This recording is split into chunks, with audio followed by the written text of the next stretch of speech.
चिंता संतानहन्तारो यत्पादाम्बुजरेणवः स्त्रियाणां तान् निजाचार्यान् प्रणमामि मुहुर्मुहुः। यदनुग्रहतो जन्तुः सर्वदुःखातिगो भवेत् तमहं सर्वदा वन्दे श्रीमद्वल्लभनन्दनम्। अज्ञानतिमिरान्धस्य ज्ञानाञ्जनशलाकया चक्षुरुन्मीलितं येन तस्मै श्रीगुरवे नमः। नमामि हृदये शेषे क्षीराब्धिशायिनम् लक्ष्मीसहस्रलीलाभिः सेव्यमानं कलानिधिम्। चतुर्भिश्च त्रिभिस्तथा षड्भिर्विराजते योऽसौ पंचधारवे नमः।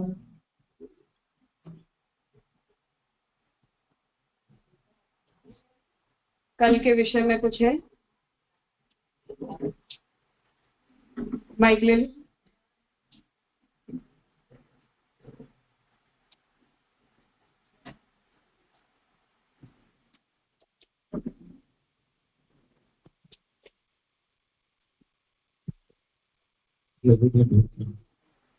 कल अपना एक ये विषय आया था कि अगर राम नाम ले रहे हैं तो राम नाम लेने का क्या फल होगा, उसकी क्या गति होगी। तो उस विषय में जो अपने रोहिणी जी में एकादशी जो मुक्ति लीला उसमें ये आगे है कि जो सतयुग के लोग हैं या द्वापर और त्रेता युग के भी जीव है तो वो चाहते हैं कि हमारा कलयुग में ही हमारा जन्म है। और फिर वहां पर महाप्रभु जी ने नाम संकीर्तन की महिमा बताई उसके अंदर जो भक्तिहीन पुरुष है तो अगर वो राम नाम भी ले रहे हैं, कृष्ण नाम ले रहे हैं, संकीर्तन कर रहे हैं तो उससे भी उनका उद्धार होगा। तो इसको किस तरह से समझना?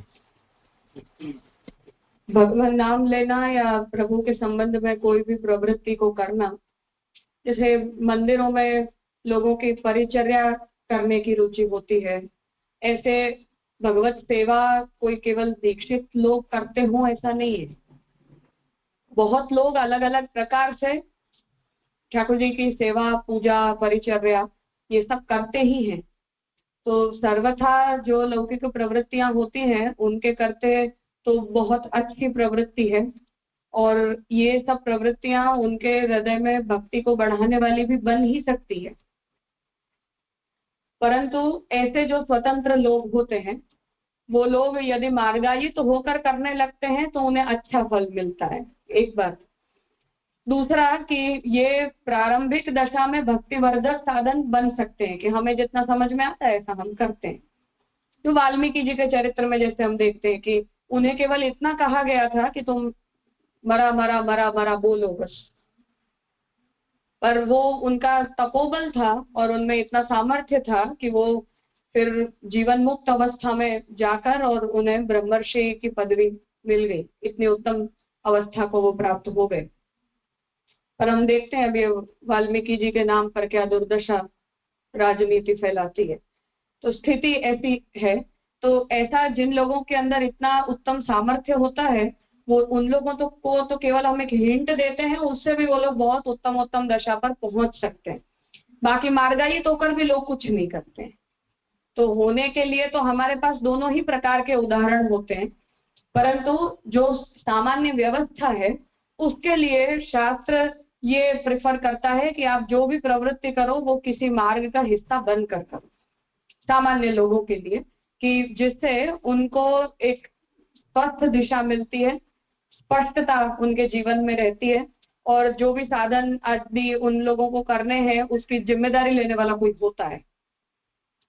तो हम कुछ भी करेंगे तो महाप्रभु जी कहते हैं कि हाँ मेरी जिम्मेदारी है कि तुम्हें भक्ति मिलेगी, मैं बताता हूँ ऐसा करो। तो हमारे पास एक सहारा है, ऐसे लोगों के पास कोई सहारा नहीं है। तो कभी किसी व्यक्ति के अंदर उतनी ज्ञान नहीं है, तप नहीं है, विरक्ति नहीं है या पूर्व जन्म के ऐसे कोई विशेष सुकृत नहीं है तो जरूरी नहीं कि हर व्यक्ति की ऐसी छोटी मोटी सत प्रवृत्ति अंतिम लक्ष्य तक पहुंच पाए।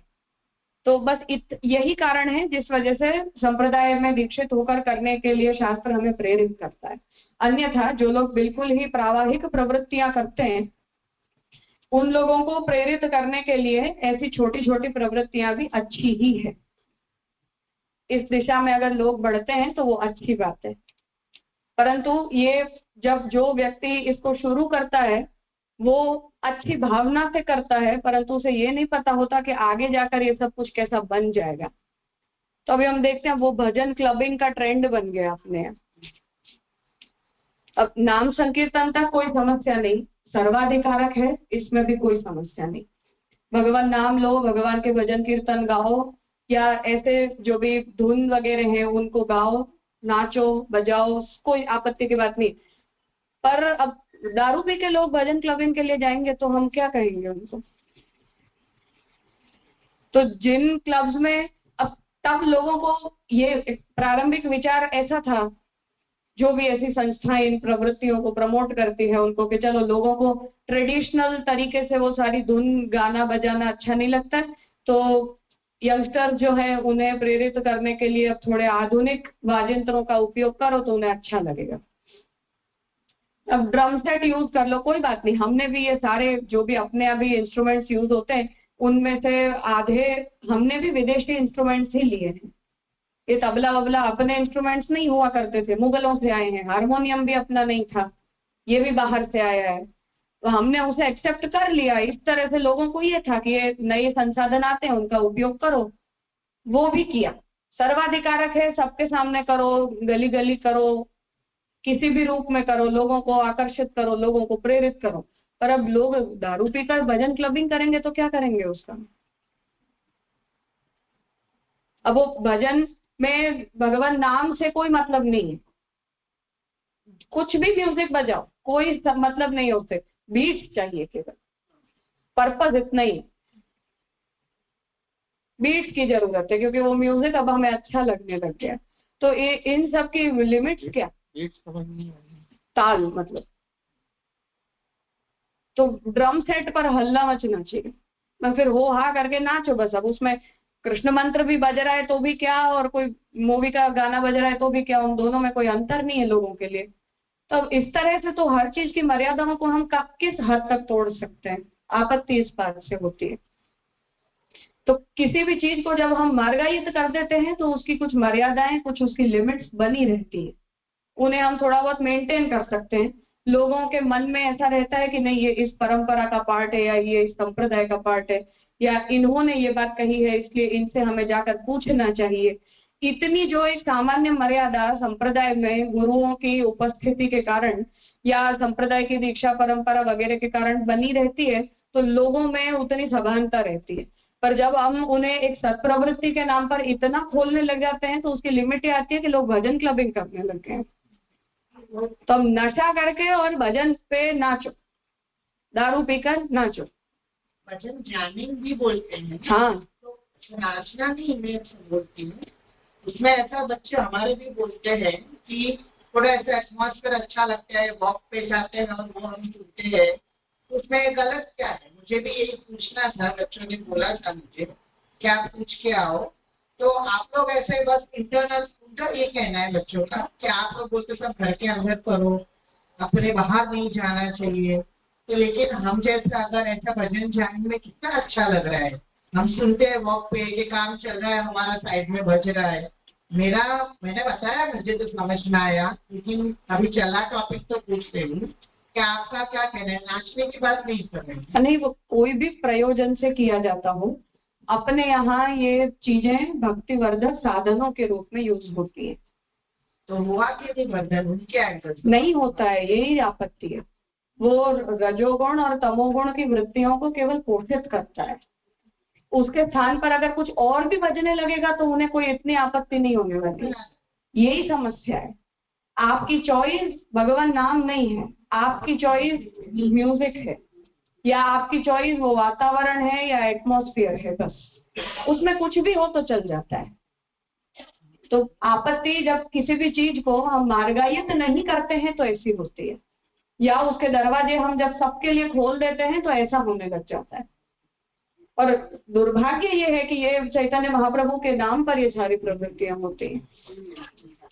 अब नाम संकीर्तन जो है वो कलयुग के अंदर भवतारक है और सर्वोत्तम उपाय है, क्योंकि कलयुग के जीवों के अंदर भगवत सेवा करने की योग्यता उतनी नहीं है जितनी आइडियली होनी चाहिए।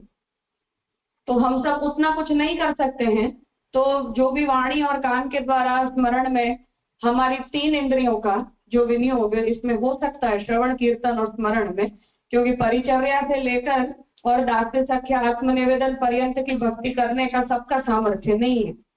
इस विचार से जो लोग सर्वथा तामस अवस्था में रहने वाले थे, उन लोगों को चैतन्य महाप्रभु ने प्रेरित किया भगवत भक्ति के लिए।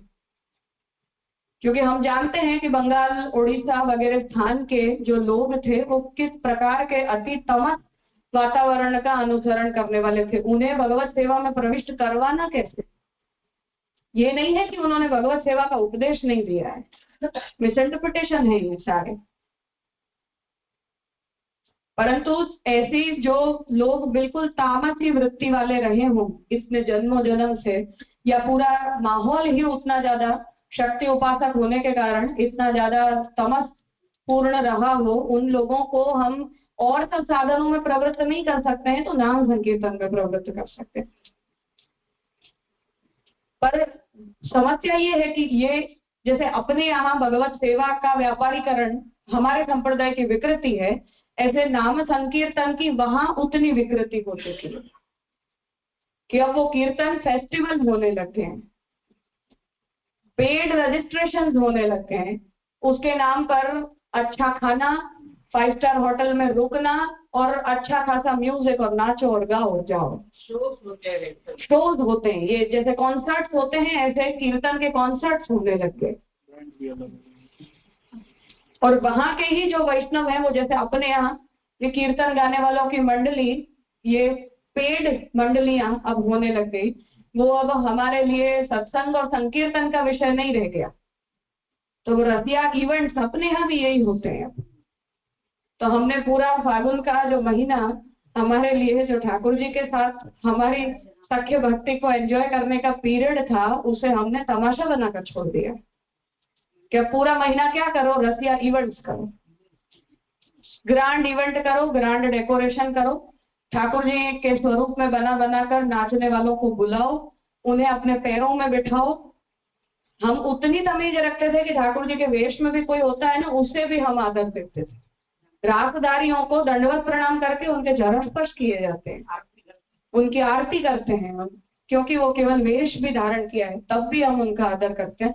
पर अब वो ठाकुर जी का स्वरूप पहनकर जो डांसर्स आते हैं, प्रोफेशनल डांसर्स, वो हमारे पैरों में बैठकर फोटो खिंचवाते तो भी हमें शर्म नहीं आती। आपत्ति इन्हीं चीजों से है कि ये सब मर्यादाएं जब हम इसे सर्वसुलभ बना देते हैं तो होने लग जाती है। और अब हम जानते हैं कि रसिया के जितने भी कीर्तन हैं उनके नाम पर दुनिया हमें क्या क्या सुना रही है कि तुम लोग असभ्य हो, गाली बोलते हो, अभद्र भाषा का उपयोग करते हो, तुम्हारे भगवान को तुमने अभद्र और असभ्य बना दिया है। ऐसी बातें विदेशी स्टडीज आकर हमें सुना की जाती है और हमारे पास इन चीजों का कोई जवाब नहीं, क्योंकि उसे हमने पब्लिकली करने लगते हैं। अब उसके भाव से किसी को कोई संबंध नहीं बचा। तो हम जब हजारों लोगों को, और उसमें भी वैष्णव नहीं है, तो जितने भी हैं वो म्यूजिक प्रिय है, एग्जैक्टली जैसा वहां हुआ है ऐसे अपने अभी रसिया के जितने भी इवेंट्स हैं वो केवल वृंदावन की होली गुजरात में इस नाम पर हम करते हैं। तो लठमार होली क्यों होती है, फाग निमंत्रण क्यों होता है, नंदगांव बरसाना का पर्सनल कल्चर है, क्योंकि वहां के जो लोग हैं वो अभी भी ठाकुर जी को और राधा जी को अपने गांव के निवासी मानते हैं और वो लोग ठाकुर जी और स्वामी जी के साथ अपना सख्य भाव रखते हैं। दास्य और सेव्य भाव वहां नहीं है उन लोगों में। तो वो लोग नंदराय जी को अपना पूर्वज मानते हैं, अपना परिवार मानते हैं और ठाकुर जी को अपने परिवार का मेंबर मानते हैं, मित्र मानते हैं। तो उस भाव से वो लोग ठाकुर जी को रिप्रेजेंट करते हैं और फाग निमंत्रण देने जाते हैं। तो वो लोग सुख शांति से अपनी भक्ति एंजॉय कर रहे हैं और तुम्हें उसे तमाशे का सब्जेक्ट बनाना है। और फिर उस तमाशे में जब बाहर के लोग आते हैं जिन्हें भक्ति से या सख्य से या ठाकुर जी के स्वरूप से या इस पूरी लीला के भाव से कोई संबंध नहीं है, वो लोग आकर हमें सुना के जाते हैं तुम लोग अनकल्चर हो। ये आपत्ति होती है जब हम उसे खोल देते हैं। तो इसलिए शास्त्र इस बारे में स्ट्रिक्ट है कि इन चीजों को मार्गायित ही करो, ताकि ये सब तमाशे भक्ति के नाम पर बढ़ने ना लग जाए। जो पहला इनिशिएटिव होता है वो हर हमेशा बुरे भाव से नहीं किया जाता है, पर कुछ समय के बाद जब वो विकृत हो जाता है फिर हमारे पास लौटने के रास्ते खत्म हो जाते हैं। अब हम नंदगांव और बरसाना की होली के लिए लोगों को आने से रोक नहीं सकते कि अब तुम मत आओ यहाँ। तो जब वो 10 अवैष्णवों ने आकर या 10 बाहर के लोगों ने आकर उसे देख लिया और उसे फेमस बना दिया, अब उतनी भीड़ होती है कि खड़े रहने को जगह नहीं। और उसके बाद क्या होता है कि हाँ फिर भी हम बुरा सुनेंगे, हम नहीं सुनेंगे। हम जिन ब्रजवासियों को साक्षात ठाकुर जी का परिकर मानते हैं उन लोगों को भी बुरा भला बोलने से लोग कतराते नहीं, क्योंकि भक्ति नहीं है हृदय में, उनके प्रति कोई भाव नहीं है, उनमें उस भूमि के महात्म्य का बोध नहीं है, वहां के लोगों के कल्चर से वो परिचित नहीं। तो अकेले सुख शांति से करते थे तब तक कुछ आपत्ति नहीं होती। ऐसे ही रसिया भी हम अपने ठाकुर जी के लिए करते थे या 10 लोग मिलकर आत्मीय वैष्णवों के साथ करते थे तब तक कुछ नहीं होता है। पर ये इवेंट बनाकर उन रसियाओं को जब हम गाने लग जाते हैं दुनिया के सामने, उसकी रिकॉर्डिंग पब्लिश होने लग जाती है, फिर बाहर के लोग आके बोलने लगते हैं या तुम लोग गालियां बोलते हो, तुम लोग अनकल्चर्ड हो, तुम अभद्र भाषा का उपयोग करते हो। फिर अब हम उन्हें कितनों को आप ये भाव समझाने जाओगे कि हम ऐसा क्यों करते हैं। ये सब आपत्ति है इन चीजों में। बेसिकली तामस को प्रमोट करते हैं। वो मास का जब सब्जेक्ट बन जाता है ना तो आउट ऑफ कंट्रोल हो जाती है चीजें।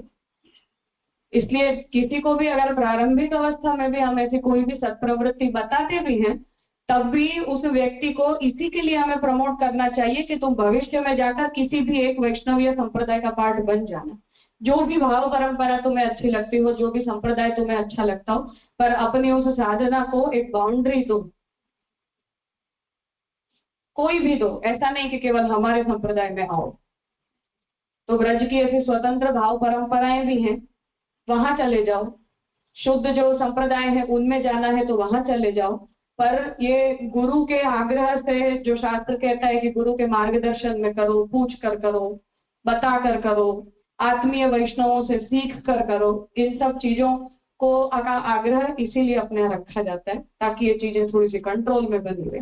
बाकी इन चीजों की कोई लिमिट नहीं है। हमारी मनोवृत्तियां इतनी खुली है कि वो कहाँ चली जाए उसका कोई भरोसा नहीं।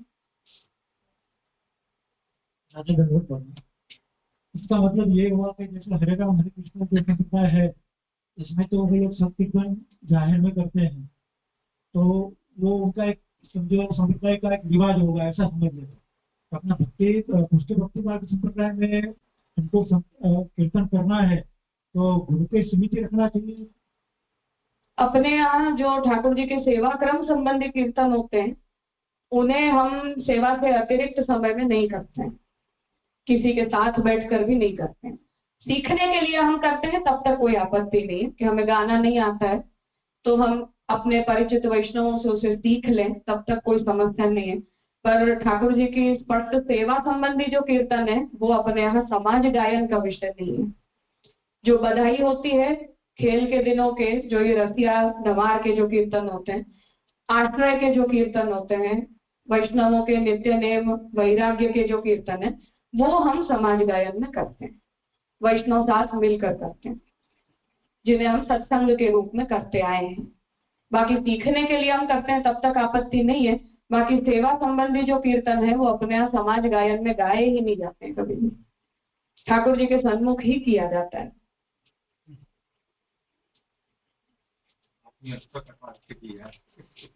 नहीं, इसमें कई भ्रांतियां हैं संकीर्तन के अंदर के भाई 10 लोग, लेकिन ये बेसिकली है कि अगर तामस भाव को प्रमोट कर रहा है,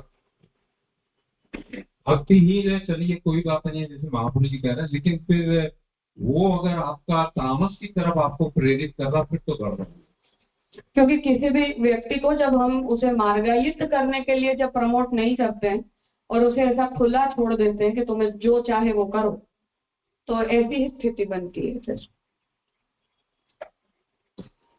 इसीलिए चैतन्य संप्रदाय ने उसे मार्गायुक्त रखा तो लोगों को अच्छा नहीं लगा। फिर जब ये इंडिपेंडेंट मूवमेंट बन गई इसकी और उन्हें ऐसे खुला छोड़ दिया गया तो वो सबको अच्छा लगता है। षड गोस्वामियों के ग्रंथों को पढ़कर और अपनी भक्ति को मार्गायुक्त करने की बात आती है तो हम जानते हैं कि शुद्ध गौड़ीय वैष्णव कितनी कम संख्या में रह गए। तो सब जगह ये आप समस्याएं। चैतन्य महाप्रभु ने भी जो संकीर्तन का महात्म्य बताया वो इसी हेतु से बताया था, पर अब वो प्रयोजन नहीं रह गया, उसकी प्रक्रिया नहीं रह गई और अब लोगों के एंटरटेनमेंट का सब्जेक्ट रह गया है। ऐसा हमने भी किया है। वाले बोलते हैं वो दो एक नहीं है। हमारी विकृत ब्रांच की जैसे वो एक विकृत ब्रांच है, वहां की वो विकृति है, जैसे अपने हवेली की पूरी प्रक्रिया अपने संप्रदाय की विकृति है, उस तरह से। उनका एक्चुअल पार्ट कौन सा है? शुद्ध गौड़ीय परंपरा, जो षड गोस्वामी की परंपरा में अपने यहाँ जैसे लिखित ग्रंथ हैं, ऐसे उनके लिखित ग्रंथों से उस परंपरा का निर्वाह होता है, संप्रदाय का निर्वाह होता है, शुद्ध प्रक्रिया है। वो स्वतंत्र मूवमेंट को उन्होंने इनिशिएट किया था। बाकी संप्रदाय तो चैतन्य महाप्रभु का है और उनके 6 शिष्य जिन्हें षड गोस्वामी, रूप गोस्वामी, जीव गोस्वामी, सनातन, गोपाल भट्ट, रघुनाथ भट्ट और रघुनाथ दास, ये षड गोस्वामी है। वो चैतन्य महाप्रभु के 6 शिष्य हैं और वो ब्रह्मचारी, मतलब उन लोगों ने, उनके वहां संन्यास नहीं होता है, विरक्त वेश होता है। तो वैष्णव होने के कारण संन्यास वहां भी, जैसे अपने यहाँ महाप्रभु जी भक्ति मार्गीय संन्यास बताते हैं, ऐसे वो भी भक्ति मार्गीय संन्यास का प्रकार है जिसे उनके वहां विरक्त वेश धारण करना कहा जाता है। तो घर परिवार छोड़कर और फिर वो लोग ब्रजवास करते हैं। तो चैतन्य महाप्रभु ने उन 6 शिष्यों को ये कहा कि आप लोग ब्रज वृंदावन में वास करो और भगवान नाम संकीर्तन के महात्म्य का प्रचार करो, क्योंकि वो खुद तो पूरी विराजते थे उनके माता की आज्ञा की वजह से। तो हमारे यहाँ भी जैसे फिर बाद में गोसाई जी, गोपीनाथ जी, हरिराय जी, पुरुषोत्तम जी ने ग्रंथों को लिखकर हमारे संप्रदाय को जैसे पुष्ट किया, ऐसे चैतन्य महाप्रभु का लिखा हुआ एक ग्रंथ शिक्षाष्टकम प्राप्त होता है, जिसमें 8 कारिकाओं में उन्होंने अपनी भक्ति संप्रदाय के मूल सिद्धांतों का निरूपण किया है। फिर उस शिक्षाष्टकम का जो विस्तार है वो षड गोस्वामियों ने किया है आगे। तो उनके स्वतंत्र ग्रंथ हैं जहां से वो शुद्ध परंपरा का बोध होता है। पर अपने यहाँ भी हम जैसे टेक्स्ट को फॉलो नहीं करते हैं, ऐसे वहां भी ऐसी विकृति है। तो ये जो इसका इतना ज्यादा व्याप है नाम संकीर्तन का चैतन्य महाप्रभु के नाम पर, वो अपने यहाँ की सेवा के व्यापारीकरण के जैसी स्थिति है। हाँ है ना, क्यों नहीं। षड गोस्वामियों की परंपरा में तो है, उनके शिष्य हैं, जैसी वैरायटी अपने ऐसे वहां है, हर संप्रदाय में। शुद्ध और उत्तम जैसे अपने यहाँ नहीं रहा है, ऐसे वहां भी नहीं रहा। बंगाल को गौड़ देश कहा जाता है। तो चैतन्य महाप्रभु का संप्रदाय जो है वो डेवलप गौड़ देश में हुआ, इसलिए उन्हें गौड़ीय वैष्णव कहा जाता है। बंगाल में नवद्वीप में चैतन्य महाप्रभु का अवतरण हुआ था। फिर उनकी माता ने उनसे ये कहा कि तुम इतना दूर मत रहना कि मुझे तुम्हारे समाचार ना मिले, इसलिए उन्होंने कहा कि मैं वैष्णव क्षेत्र में रहूंगा, यहाँ नहीं रहूंगा। इसलिए उन्होंने अपना आगे का जो जीवन है वृंदावन पधारे ब्रज में, और फिर वो जगन्नाथपुरी में ही विराजते थे। 18 वर्षों तक जगन्नाथपुरी में ही विराजे और वहीं से फिर उनका तिरोधान हुआ। नहीं, विवाह हुआ था, उनके पत्नी को उन्होंने कहा कि अब ये मैं गृहस्थाश्रमी नहीं रहना चाहता हूँ, इसलिए घर छोड़कर और वो पूरी विराजते थे। उनका परिवार नवद्वीप में ही रहता था और उनके जितने भी 6 शिष्य, प्रमुख शिष्य थे, उन सबको उन्होंने यही कहा कि आप वृंदावन जाओ और वहां जाकर और भक्ति करो। ब्रजवास जो है वो भक्ति का प्रथम कल्प है। सबसे पहला साधन है। और उनके चरित्र में आता है कि चैतन्य महाप्रभु जब गिरिराज जी पधारे थे पहली बार परिक्रमा के लिए, तो जो अभी राधा कृष्ण कुंड है वो चावल का खेत था, और उसमें उनका पाँव कीचड़ में, चावल में पानी भरा रहता है, तो कीचड़ में उनका पैर फंस गया, तो उन्होंने कहा कि ये तो राधा जी का क्षेत्र है। फिर वो खेत हटवाकर और उसे कुंड रूप बनाया गया।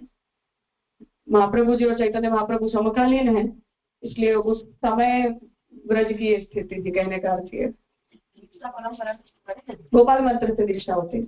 और ये शिष्य जो है उन्होंने फिर आगे बढ़ाया। हाँ, उन्होंने फिर अपने शिष्यों को वंश परंपरा से आगे बढ़ा। कुछ में वंश परंपरा है और कुछ में शिष्य परंपरा, दोनों ही है। पर ये तो थे भी ब्रह्मचारी ही थे, विरक्त वेशी थे, परिवार वाले नहीं थे। फिर आगे की परंपरा में उन्होंने ये प्रकार बढ़ाया आगे। तो भिन्न नहीं है, विकृत ब्रांच है। जैसे हवेली वालों को हम ऐसा कहते हैं कि ये भिन्न है, नहीं कह सकते, विपरीत है पर बोल नहीं सकते कि भिन्न है। ऐसे ये विकृत ब्रांच है। कहते तो वो भी यही है कि हम महाप्रभु जी के ही संप्रदाय के हैं, बस ऐसे वो लोग भी यही कहते हैं कि हम तो चैतन्य महाप्रभु का ही अनुसरण करते हैं, और वो विकृति है जैसे अपने आए से। पर वो मूवमेंट है ना, वो तो प्रचार मूवमेंट है, संप्रदाय नहीं है। प्रचार के लिए संस्था है, ऐसा समझ। मनमाना ढंग में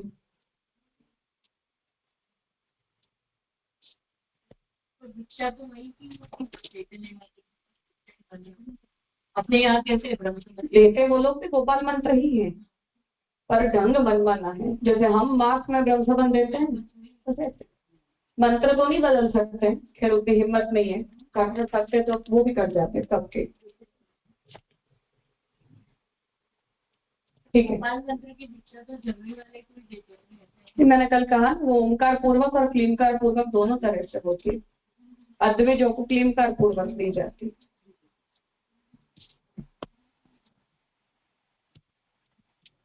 ठीक है, तो कल हमने यहाँ तक इस विषय को देखा था कि शरण मंत्र और आत्मनिवेदन मंत्र, इन दोनों की ही दीक्षा को हम पुष्टि भक्ति संप्रदाय के अंदर स्वीकारना चाहते हैं, ऐसा पुरुषोत्तम जी ने अपना मत रखा। और उसके बाद इन दोनों ही मंत्रों का जो उद्गम है वो भगवान के किन उपदेशों से होता है, उन उपदेशों को यहाँ उद्धृत किया पुरुषोत्तम जी ने। और आपने ये एडिशनल स्पष्टता मंत्र रूपता को स्पष्ट करने के लिए की कि उपदेश को हम मंत्र नहीं कह सकते, क्योंकि अन्यथा वो सर्वव्यापी हो जाने के कारण उसमें अधिकार अनधिकार का विवेक रखा नहीं जा सकता है। परंतु जो ये भगवत उपदेश हैं, ये मंत्रत्व के निर्वाहक वचन हैं। तो हम जिन्हें मंत्र रूप मानते हैं, शरण मंत्र को और ब्रह्मसंबंध मंत्र को, उन दोनों ही मंत्रों में मंत्रत्व भगवत उपदेश के कारण सिद्ध होता है, इसलिए उसमें मंत्र रूपता मानी गई।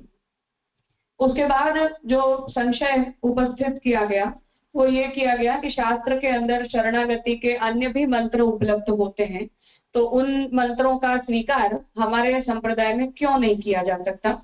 तो पुरुषोत्तम जी ने इसका उत्तर दिया कि वो उपासना मार्गीय हैं, इसलिए हम शुद्ध पुष्टि भक्ति मार्ग में उपासना मार्गीय मंत्रों का स्वीकार नहीं कर सकते, क्योंकि उससे साधन भेद होता है और फल भेद भी होता है। उसके बाद उनका आदर करने में क्या दोष है, कोई व्यक्ति सद्भाव से करे तो उसमें आपत्ति क्या है, इस प्रश्न के उत्तर में पुरुषोत्तम जी ने ये जवाब दिया कि शास्त्र के अंदर हमें भी अहिंसा, सत्य, ब्रह्मचर्य वगैरह सब धर्म बताए गए हैं जो सात्विकता बढ़ाने वाले होते हैं। पर जब जैन लोग नास्तिक होकर इन्हीं धर्मों का अनुसरण करते हैं, तब हम उन्हें धर्म रूप नहीं कहकर उन्हें अधर्म रूप कहते हैं। इसलिए प्रत्येक जो अधिकारी होता है वो अपने मार्ग की व्यवस्था के अनुसार ही कर सकता है। तो उपासना मार्गीय मंत्रों का हम अपने संप्रदाय में आदर नहीं करते, उसका अर्थ ये नहीं है कि हम उनकी फलरूपता का निषेध करते हैं।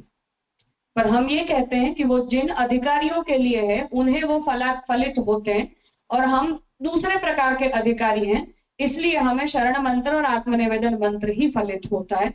इसलिए अपनी अपनी व्यवस्था में दोनों के लिए धर्म और परधर्म का या अधर्म का या विधर्म का निर्णय जो है वो अपनी अपनी संप्रदाय और अपनी अपनी व्यवस्था के अनुसार करना चाहिए। तो तात्पर्य अंततः ये निकला कि हम हमारे संप्रदाय में केवल अष्टाक्षर शरण मंत्र और आत्मनिवेदन का ब्रह्मसुवर्ण मंत्र, इन दो ही मंत्रों को हम हमारे संप्रदाय में स्वीकार करते हैं। अन्य मंत्रों की मंत्र रूपता हम हमारे संप्रदाय की परंपरा में स्वीकार नहीं सकते हैं। इतना विषय कल हमने देखा था। माइक यही एक बात क्लियर करनी थी कि वो तत्त अधिकारी के लिए तो जो चालू है वो जैनों की बात जो आपने कही वो अहिंसा और धर्म, अपने यहाँ वो नास्तिक होने से हम लोग नहीं गिनते, फलदायक नहीं है, पर उनके मार्ग में वो उन्हें उस तरह से फलदायक होके, क्योंकि वहाँ तो वो क्षण उनकी इसमें तो वो अहिंसा अपरिग्रह वगैरह, तो वो हमें कहेंगे कि हम नरक में जाएंगे, हम उन्हें कहेंगे कि तुम नरक में जाओगे। हिसाब तो ठीक है अपने दोनों का ही। उनके यहाँ वो उन्होंने वो जिसकी जो श्रद्धा है, तुम अगर ऐसे अधिकारी हो तो तुम्हारे लिए वो है। जैसे बुद्धावतार का महाप्रभु मुझे प्रयोजन बताते हैं कि वो भगवत अवतार है, पर जिन लोगों का मोक्ष में अधिकार नहीं था और वो लोग हमारे मार्ग में घुस आए थे, उन लोगों को इस मार्ग से दूर करने के लिए भगवान बुद्ध के रूप में अवतरित हुए। ऐसे वहां भी उन्हें मूल मोक्ष मार्ग से निवृत्त करना ये भगवान का प्रयोजन है। इसलिए ऐसे जो अधिकारी हैं वो लोग उन मार्गों की तरफ आकर्षित स्वाभाविक रूप से हो जाते हैं, उनका ऐसा वर्ण है, इसलिए वो उस मार्ग में आकर्षित होते हैं। तो उन्हें हमें यहाँ इनवाइट नहीं करना चाहिए, तुम अपना करो हम अपना करें।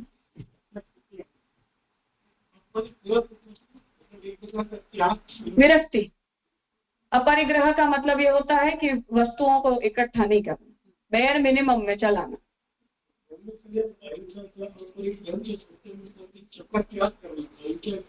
नहीं, ये सब करना, और ये सब हमें भी बताया जाता है कि हमें भी अहिंसा रखनी चाहिए, हमें भी, जैसे प्राप्तम सेवेत निर्मम, ये अपरिग्रह है ना।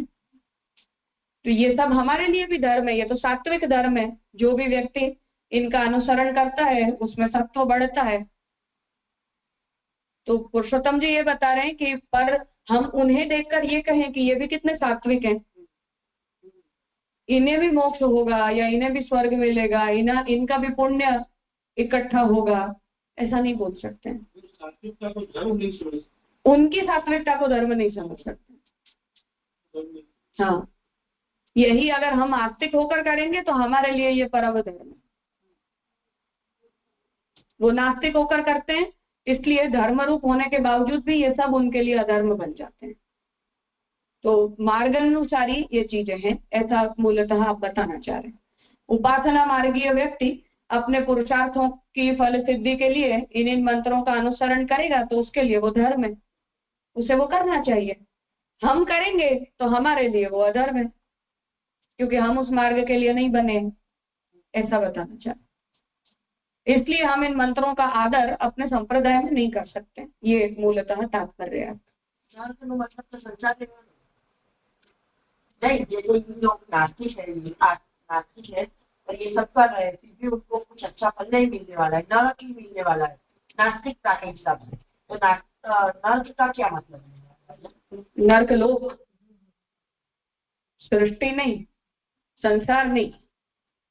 संसार में अगर कोई व्यक्ति पुनः पैदा होता है उसका अर्थ है कि उसने मिनिमम पाप किया है। आपका पाप पुण्य का क्रेडिट अगर बराबर है तो मनुष्य योनि मिलती है दोबारा। थोड़े से पाप हैं तो पृथ्वी लोक में बुरे शरीर में जन्म मिलता है, जिसमें वृक्ष वगैरह योनियां अति तमस मानी जाती है, वो अंतिम सैचुरेशन है। उससे भी ज्यादा पाप किए तो नरक लोक होता है, फिर और ज्यादा करते हो तो अंधन तमस होता है। ऐसे तो नहीं, ये मतलब क्या हुआ कि ज्यादातर तो लोग ऐसे ही है, जैसे जैन है, जैसे बौद्ध है। तो बौद्धों की तो कितनी यहाँ पर संख्या है पृथ्वी में, अपने भूलोक पर। तो इतने सारे लोगों को ना मिलेगा, तो ये तो सोचने की बात है। फिर पाप भुगत के फिर वापस आएंगे। तो संसार चक्र को चलाने के लिए तो संख्या तो चाहिए, सब मुक्त हो के जाएंगे तो कुछ लोग से भी बड़ा होगा। आत्मा ही जाती है, शरीर नहीं जाते हैं, इसलिए बड़े बड़े जगह नहीं चाहिए जाती। जोक है सूक्ष्म शरीर के साथ आत्माएं जाती है। नहीं, वो नर्क लोग को भोगने के लिए कोई शरीर तो चाहिए। सूक्ष्म शरीर के साथ जीवात्मा जाती है, फिर वहां उन्हें जो पाप भुगतवाना है ऐसा शरीर मिलता है। कीट कीटाणु भी मिलते हैं, सब प्रकार के शरीर मिलते हैं, यातना देह मिलते हैं।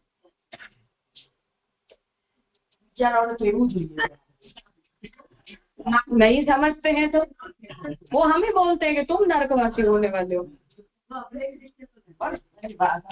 ठीक है ना, अपना हिसाब ठीक है, उसमें दुख होने की क्या बात। वो थोड़ी हमें ऐसा बोलते हैं कि तुम स्वर्ग जाने वाले हो, हमारे लिए वो ऐसा नहीं मानते। हम भी इतना धर्म कर्म करते हैं, पर हमारे लिए वो सद्भावना ऐसे नहीं रखते हैं कि हम स्वर्ग पापवासी होने वाले। तो फिर हमें क्यों इतनी जीव दया उत्पन्न करने की आवश्यकता है। तुम हमें नरकवासी कह दो, हम तुम्हें नरकवासी कह दे, तो क्लियर है मैटर, किसी को बुरा लगाने जैसा नहीं। हिंदू ऑन पेपर मेजॉरिटी है, तो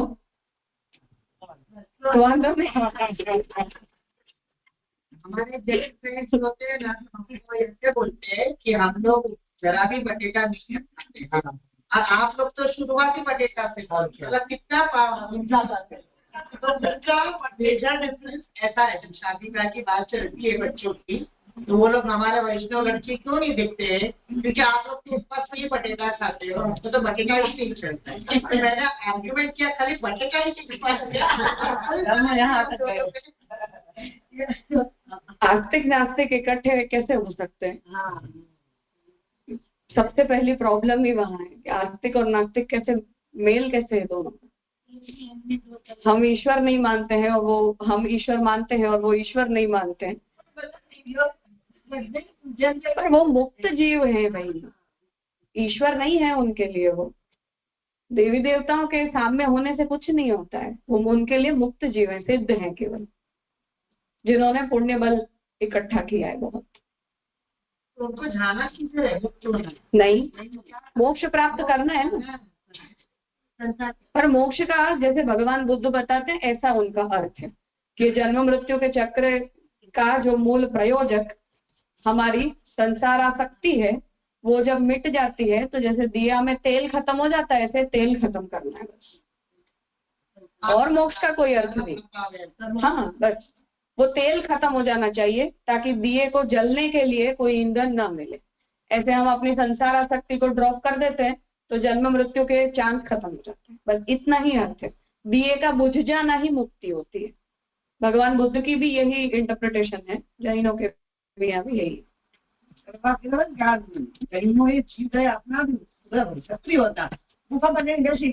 आप बताइए अपने धर्म की आप हानि हो गई। उनके प्रभाव के कारण ही अपने जितने भी क्षत्रिय हैं उन लोगों की बुद्धि में ये आ गया कि ये जीव हिंसा होती है, तो हमने लड़ना छोड़ दिया। अशोक का जो है कलिंग युद्ध के बाद अभी राजस्थान के सब राजपूत जो है, मारवाड़ी राजपूत सब जैन हो गए। दिगंबर जैन कौन है? सारे मारवाड़ी, सब क्षत्रिय हुआ करते थे, क्षत्रिय हुआ करते थे। ठीक है, तो इतना विषय कल हमने देखा था। अब आगे इस विषय को श्री पुरुषोत्तम जी बढ़ा रहे हैं कि आत्मनिवेदन और शरण मंत्र को ही हमें अपने संप्रदाय में मंत्र रूप क्यों जानने चाहिए। किंच श्रुति विचारे भी, तो अब पुरुषोत्तम जी कह रहे हैं कि श्रुति के वचनों का अगर हम विचार करते हैं तब भी गोपाल पूर्व तापनीय यो ब्रह्मणं विदधाति पूर्वं यो विद्याः तस्मै गोपायति कृष्णो यह तम देवम आत्मवृत्ति प्रकाशम मुमुक्षुः वै शरणम अनुव्रजेत् इति शरणगमनम विहितम। तो गोपाल पूर्व तापनीय वैष्णवोपनिषद है, तो उसमें ये मंत्र प्राप्त होता है जहाँ भगवान के प्रति हमें शरणागत होना चाहिए, ऐसा उपदेश दिया गया है। तो यो ब्रह्मणम विदधाति पूर्वम, जो व्यक्ति उस ब्रह्म को पहले उसका ज्ञान प्राप्त करता है, यो विद्या तस्मै गोपायति, जो उस विद्या को किसमें दृढ़ करता है, कृष्ण के प्रति दृढ़ करता है। तम देवम आत्मवृत्ति प्रकाशम, वो जो देव हैं भगवान, वो हमारी आत्मवृत्ति को प्रकाशित करने वाले हैं। जो देव शब्द है उसका अर्थ शास्त्र में एक प्रकाशित पदार्थ के लिए भी किया जाता है। तो जो भी पदार्थ प्रकाशित, आत्म प्रकाशित होता है, उसके लिए भी देव शब्द का उपयोग होता है। देव का मतलब केवल जिस अर्थ में हम इंद्रादि देवताओं को जानते हैं ऐसे नहीं है। तो संदर्भ से जो भी आत्म प्रकाशित होते हैं, आत्मशक्ति संपन्न होते हैं, उनके लिए देव पद का प्रयोग होता है। तो तम देवम आत्मवृत्ति प्रकाशम, जो हमारी आत्मा की वृत्ति को प्रकाशित करते हैं। ऐसे मुमुक्षु हुई शरणम अनुव्रजेत, ऐसा हम जो है वो मोक्ष की आकांक्षा से उनके प्रति शरणागत होते हैं, उनकी शरणागति में हम जाते हैं। तो यहाँ भी गोपाल पूर्व तापनीय उपनिषद में भी भगवान के प्रति हमें शरणागत होना चाहिए, ये बात बताई गई है। आरंभे च श्री कृष्णो वै परम दैवतम इति श्रावितम, और गोपाल पूर्व तापनीय उपनिषद का जो मंगलाचरण है वही, ये जो श्री कृष्ण है वही परम देव है, परब्रह्म है, ऐसा भी सुना जाता है। एवं सती तद अनुसंधाने, ऐसा होने पर इन दोनों ही मंत्रों के अनुसंधान से प्रथमांत श्री कृष्ण दोपस्थितौ भावनायाम शरण पदस्य अपि विशेषणतया, तो श्री कृष्ण, ये जो मंगलाचरण में प्रथम श्री कृष्णों का जो ओकार है वो विसर्ग को हुआ है। तो मूल पद श्री कृष्ण, संधि के कारण जो विसर्ग है उन्हें ओकारांत प्रयोग उनका होता है। तो ये प्रथमांत प्रयोग है। इसमें श्री कृष्ण पदोपस्थित, ये जो श्री कृष्ण पद में उपस्थित जो भगवान है उनमें भावनायाम शरण पदस्य अपि, उनमें भावना से, हम अपनी भावना के द्वारा शरण पद से अपि विशेषण तया, वहां शरण पद को भी हम विशेषण तया, क्योंकि हमारे मंत्र में भी श्री कृष्ण ये प्रथमांत पद है। तो हम जो शरण मंत्र कहते हैं तो श्री कृष्ण शरणम मम, यहाँ जो श्री कृष्ण है ये भी प्रथमांत पद है। यहाँ आगे वही है, इसलिए विसर्ग को ओकारांत प्रयोग हो गया है। पर अगर वो संधि को अगर हम नहीं करते हैं तो यहाँ भी श्री कृष्ण यही इसका मूल पद है। उसका साम्य पुरुषोत्तम जी बताना चाह रहे हैं। प्रथमांत प्रयोग है। तो भावनायाम शरण पद से अभी विशेषण तया, तो हम जब अष्टाक्षर मंत्र को जब हम पढ़ते हैं तो हम शरण को विशेषण तया यूज करते हैं, एडजेक्टिव के रूप में यूज करते हैं कि कृष्ण जो है वो व्यक्ति है, देव है, और वो हमारा शरण है। तो शरणीय स्थान के रूप में हम कृष्ण को व्यापक, कृष्ण पद को नाउन बनाते हैं और शरण को हम एडजेक्टिव बनाते हैं। कि हमसे कोई पूछे कि तुम्हारा रक्षक कौन, तो हम कहेंगे कि कृष्ण मेरा रक्षक। तो श्री कृष्ण शरणम मम में जो शरण पद है वो विशेषण तया प्रयुक्त है और प्रथमांत पद तया श्री कृष्ण, इसी पद का हम मूल मंत्र में प्रयोग करते हैं। तो उसे समझा रहे हैं कि प्रथमांत श्री कृष्ण पदोपस्थितो, तो गोपाल पूर्व तापनीय उपनिषद के इस मंगलाचरण वाक्य में भी प्रथमांत श्री कृष्ण पद की उपस्थिति में भावनायाम शरण पद से अपि विशेषण तया, भावना से हम अगर कृष्ण में शरण पद को विशेषण के तया योजित करते हैं, एडजेक्टिव की तरह कृष्ण नाउन है और एडजेक्टिव के रूप में अगर हम कृष्ण पद के साथ शरण की भावना को जोड़ते हैं तो प्रथमांत समानाधिकरण्येन एवं, तो जो व्याकरण में हम जब अर्थ निकालते हैं इसकी प्रक्रिया में, कोई भी वाक्य के अंदर दो शब्द अगर समान विभक्ति के होते हैं तो उनका अर्थ एक साथ किया जाता है। तो पूरा श्लोक है, मानो उसमें 8 शब्द आते हैं, उनमें 2 शब्द अगर सेम विभक्ति के हैं, मतलब प्रथमा विभक्ति, द्वितीय विभक्ति, तृतीय विभक्ति, तो जो भी दो शब्द समान विभक्ति के होते हैं वो एक दूसरे के साथ जुड़े हुए माने जाते हैं। तो जब हम उस मूल वाक्य की या पद्य का जब हम उसको वाक्य के रूप में बनाना चाहते हो, जो आप लोगों ने षोडश ग्रंथ व्याकरण में देखा होगा, तो षोडश ग्रंथ के श्लोकों के नीचे उसका वाक्य रूप दिया गया है, क्योंकि वो पद्य है, फिर हम उसे गद्य के रूप में कन्वर्ट करते हैं। तो जब हम उसे गद्य के रूप में कन्वर्ट करते हैं तो पद्य में से समान विभक्ति के शब्दों को ढूंढा जाता है, और दो शब्द जो समान विभक्ति के होते हैं वो एक दूसरे के साथ विशेषण विशेष संबंध से जुड़े हुए माने जाते हैं। इसलिए उन्हें जब हम वाक्य रूप बनाते हैं तो समान विभक्ति को निकालकर और वाक्य रूप बनाते हैं, जिससे वो दो शब्द एक दूसरे के साथ जुड़े हुए माने जाते हैं। वो बात यहाँ पुरुषोत्तम जी समझा रहे हैं। तो जो शरण शब्द है इसमें श्री कृष्ण शरणम, तो शरण शब्द नपुंसक लिंग है, इसलिए नपुंसक लिंग का प्रथमांत भी शरण मानता है। श्री कृष्ण ये पुल्लिंग है, इसलिए उसमें विसर्ग से प्रथमांत पद होता है। तो कृष्ण भी प्रथमांत है, शरणम भी प्रथमांत है, तो वो उन दोनों का समानाधिकरण्य है, अर्थात दोनों समान विभक्ति के शब्द हो रहे हैं जब हम उसे अपने मंत्र पर घटित करते हैं तब।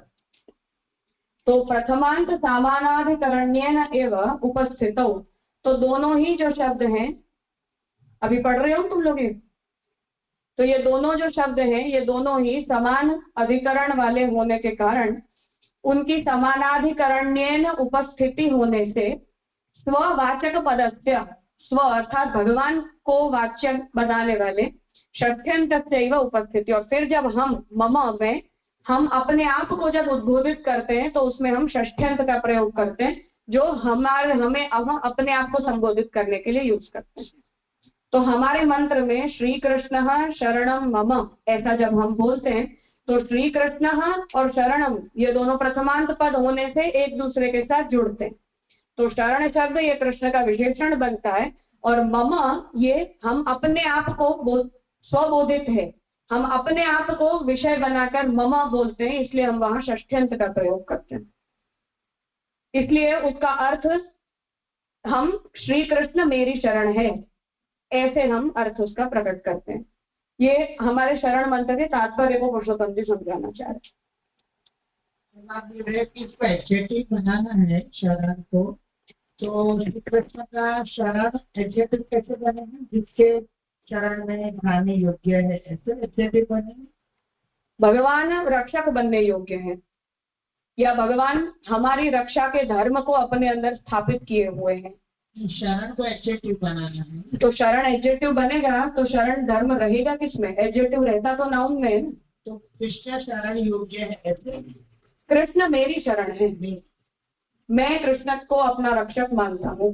कभी ऐसे वर्ब भी बनता है, इसलिए कुछ हाँ, वो अब जब हम इन दो शब्दों को जोड़ते हैं जो समान विभक्ति के होते हैं तो उनमें धर्म धर्मी संबंध भी हो सकता है, उनमें नाउन और एडजेक्टिव विशेषण विशेष संबंध भी हो सकता है, धाम धामी संबंध भी होता है, ऐसे अलग अलग प्रकार के संबंध होते हैं। तो हम वहां से जो भी इंटरप्रिटेशन निकालना चाहते हैं या जो सुसंगत उसका अर्थ निकल सकता है तदनुसार समान विभक्त्यंत पदों में हम संबंध बनाते हैं, फिर उसका अर्थ निकालते हैं। और ममा को आप षष्ठ विभक्ति बोल रहे हो तो उसमें हम संबोधन समझते हैं, स्ववाचक, तो मेरी मेरी मेरी मेरी मेरा।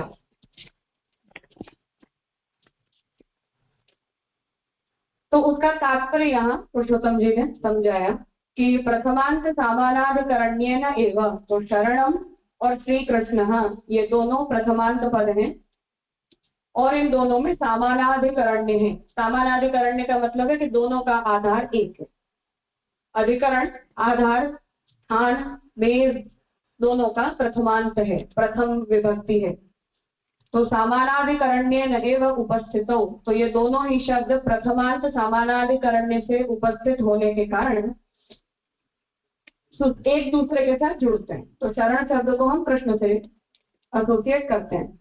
और स्ववाचक पदस्य षष्ठ्यंतस्यैव उपस्थिति, और हम जब अपने आप को वाचक बनाते हैं तब हम वहां षष्ठ्यंत विभक्ति का प्रयोग करते हैं, जिससे वो ममा जो शब्द है वो षष्ठ्यंत प्रयोग के रूप में आ रहा है मंत्र में। श्रुत्यंतरे, अब फिर दूसरी श्रुति को भी यहाँ पुरुषोत्तम जी इसी शरण मंत्र को बताने के लिए लिख रहे हैं कि मुमुक्षु वै शरणम अहम प्रपद्ये। ये श्वेताश्वतर उपनिषद का वाक्य है कि मैं मोक्ष की आकांक्षा से आपके प्रति शरणागत होता हूँ। इति अहम पदार्थ, अब यहाँ अहम प्रपद्ये, हम जैसे मम बोलते हैं ऐसे यहाँ अहम पद का प्रयोग किया गया, ये भी स्ववाचक है मेरे लिए। तो अहम पदार्थ अस्मत् शब्द से ऐवच उपस्थिति ही, तो जो अहम का भी जो मूल धातु रूप है वो तो अस्मत् है, अस्मत् से ही अहम बनता है। तो यहाँ भी अस्मत् शब्द से की ही उपस्थिति अहम पद के प्रयोग से भी होती है। इसी विभक्ति मात्र से अर्थबलात्, और मम जो है ये भी अस्मत् से ही बनता है, अस्मत् का ही प्रयोग है। तो केवल विभक्ति परिवर्तन है इन दोनों पदों में, अहम बोलो चाहे मम बोलो। तो विभक्ति मात्र से अर्थबलात् विपरिणाम इति न कस्यापि अश्रौतत्वम्, तो विभक्ति मात्र के बदल जाने से अर्थ बल की समानता होने से विपरिणाम नहीं होता है, परिणाम नहीं बदलता है इसका, इसलिए हमारा जो मंत्र है वो अश्रौत मंत्र सिद्ध नहीं किया जा सकता है, ये कहना चाह रहे। जब ये बोल रहे कि मैं मोक्ष के लिए आपके शरण में जाता हूँ तो उसको प्रयोजन मानेंगे? हाँ मानेंगे। तो हम जब शिखर से शरण मामा बोलते हैं तो उसमें तो कोई प्रयोजन नहीं है। तो दो बात हुआ, दो प्रयोजन भेद है, अर्थ भेद नहीं है। कृष्ण के प्रति ही तो किए जाने के लिए बोला जा रहा है, विषय तो कृष्ण बन रहे हैं दोनों स्थितियों में। समानिष्ठा में भी यही प्रॉब्लम आएगा, विषय तो वही है ना। विषय से हमें आपत्ति भी नहीं है, वो भी कृष्ण उपासक है, इसीलिए तो हम उनको वैष्णव कहते हैं। मुझे ऐसा लग रहा था कि मेन क्राइटेरिया डिफरेंशिएशन का काम निष्ठा, इसीलिए मैंने कहा तत्वभेद नहीं है, ये सारी प्रॉब्लम्स हमारी है, ठाकुर जी सर्वत्र समान होते हैं। तो जो कोई प्रकार भक्ति कर रहा है तो हमको उसको नहीं, बिल्कुल नहीं, बहुत अच्छी बात है। अच्छा। पर जिस मार्ग में किया जा सकता है वहां करो, हम इतना ही कहते हैं। बच्चों को कि अभी हमारे फैमिली मेंबर्स को ऐसा काम नहीं, कुछ मांगना नहीं है, कुछ अपेक्षा नहीं है, हम उस मार्ग पे हैं इसलिए हम ऐसा कहते हैं।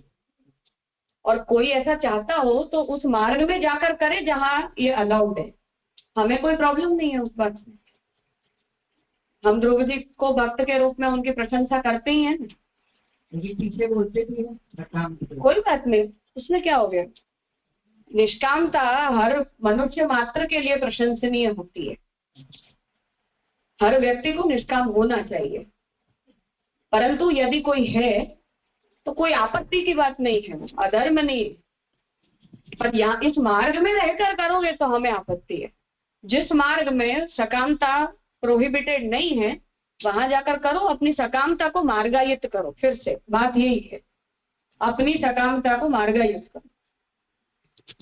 इंडिपेंडेंटली कुछ करोगे तो भगवान तुम्हें वो फल देने के लिए जिम्मेदार नहीं बनते हैं। लेकिन मोक्ष का यहाँ पर क्या है, मोक्ष काम इच्छा वाला मोक्ष है, भगवत प्राप्ति मोक्ष है, कैसा भी हो हम उस मोक्ष को प्रमोट नहीं कर सकते। ऐसे तो मोक्ष का हमें भी भगवान की प्राप्ति की प्रार्थना है, तो हमारे लिए मोक्ष नियति है, हमारी मोक्ष कामना नहीं है। नहीं, जैसे श्री कृष्ण शरण मामा एक मंत्र हमारा है, हमारे पास है, और एक ये श्वेताश्वतर उपनिषद में मंत्र है मुमुक्षु वै शरणम अहम प्रपद्ये। यहाँ पर कोई आपत्ति नहीं उठाई जा रही है, बराबर है। लेकिन मोक्ष की कामना तो हमें है ना, लेकिन मोक्ष का स्वरूप बदल रहा है, हमें भगवान चाहिए। पर हमें भगवान यहाँ है तब भी हम मुक्ति मानते हैं अपने आप को। हम वहां जाकर ही भगवान हमें मिलेंगे तो हम मुक्त मानेंगे, ऐसा हमारा कोई आग्रह नहीं। हमें तो हमारे घर में भगवान मिल गए तो हम मुक्ति हैं सारे के सारे। सैद्धांतिक मतभेद है इस बारे में। तब ना अभी तो हमारे साधन कोई बात नहीं, पर दामोदर दास जी मुक्त हैं कि नहीं, पद्मनाभ दास मुक्त है कि नहीं, गजन दावन मुक्त है कि नहीं। ये इसीलिए मैं कह रही हूँ कि हम इन्हें जो दूसरे संप्रदाय वालों के सिद्धांत हैं उसके टेक्निकल इश्यूज पर हम डिस्कशन कर रहे हैं, इनमें हम शब्द नहीं बदल सकते हैं। नहीं वो बात मध्वाचार्य जी और रामानुजाचार्य जी के सिद्धांत में जीवन मुक्ति हो ही नहीं सकती है कभी भी। चलो उसको छोड़ दो, लेकिन यहाँ तो श्वेता सौतम मैं वही कह रही हूँ, तात्पर्य भेद की बात कर रही हूँ। पुरुषोत्तम जी जो इस विषय को काउंटर कर रहे हैं वो केवल इसीलिए कर रहे हैं क्योंकि अन्य वैष्णव संप्रदायों में ये प्रक्रियाएं मान्य हैं। उन दोनों ही संप्रदायों में जीवन मुक्ति की कोई गुंजाइश ही नहीं है। इस शरीर के साथ हम सर्वदा बद्ध होते हैं और बद्ध जीवों में भगवत सेवा की योग्यता नहीं होती है। ये प्राथमिक सिद्धांत है उनका।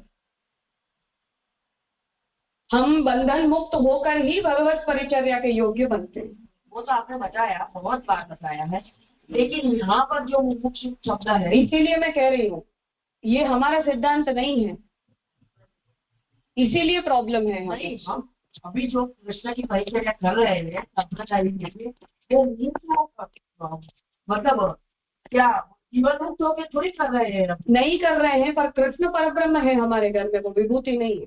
हाँ, उनके लिए वो विभूति है। परब्रह्म हमारे घर में नहीं हो सकता है, प्राइमरी प्रिंसिपल है। जो लास्ट में मिलेगा वही वैकुंठ में मिलेगा वही परब्रह्म है। अच्छा, ब्रह्मांड में परब्रह्म हो नहीं सकता है। बद्ध जीवों में परब्रह्म के स्पर्श की, दर्शन की और परिचर्या की योग्यता नहीं है, वो विभूति है। जो भी हमारे अर्चा विग्रह हैं, हम जिन्हें सेव्य बोलते हैं उन्हें वो लोग अर्चा विग्रह बोलते हैं। तो अर्चा विग्रह विभूति होते हैं, वो परब्रह्म नहीं होते हैं, परब्रह्म की प्रतिकृति है वो। तो उस अर्थ में हम जीवन मुक्त है। हाँ, कृष्ण की परब्रह्म की परिचर्या अपनी योग्यता की कमी है, प्रक्रिया की कमी नहीं है। ये हमारा सिद्धांत, हम प्रक्रियागत सिद्धांत मानते हैं। हाँ, प्रक्रिया की कमी नहीं है, सेव्य में कोई कमी नहीं है, प्रक्रिया में भी कोई कमी नहीं है। कमी केवल हमारे अंदर है जिस वजह से वो प्रक्रिया फलित नहीं हो गई। अच्छा, हम ये सिद्धांत मानते हैं। हमारे घर में पहले ही दिन से परब्रह्म ही विराजते हैं, वो विभूति एट एनी कॉस्ट नहीं होते हैं। और उन लोगों के मत में ऐसा है कि परब्रह्म मोक्ष के बाद ही मिलता है। बिल्कुल। तो उस एंगल से हम मुक्त होकर, हमें मुक्त का मान के प्रभु हमारी परिचर्या को। हाँ हाँ, तो हम ये सिद्धांत मानते हैं कि हमारे मुक्ति का अर्थ क्या है कि हमें भगवान मिल गए। इसके अतिरिक्त हमारी मुक्ति की और कोई परिभाषा नहीं है। ब्रह्मांड हमारे लिए वैकुंठ से बढ़कर है, हमारा घर ये हमारे गोलोक धाम से बढ़कर है हमारे लिए। पर ये सिद्धांत वो लोग नहीं मान सकते हैं, इसलिए हम ये कहते हैं कि हम मोक्ष कामेच्छु नहीं है। अन्य मत की तो पता ही नहीं है। मैं इसीलिए कह रही हूँ कि वहीं से ये इतना सटल डिफरेंस पड़ता है।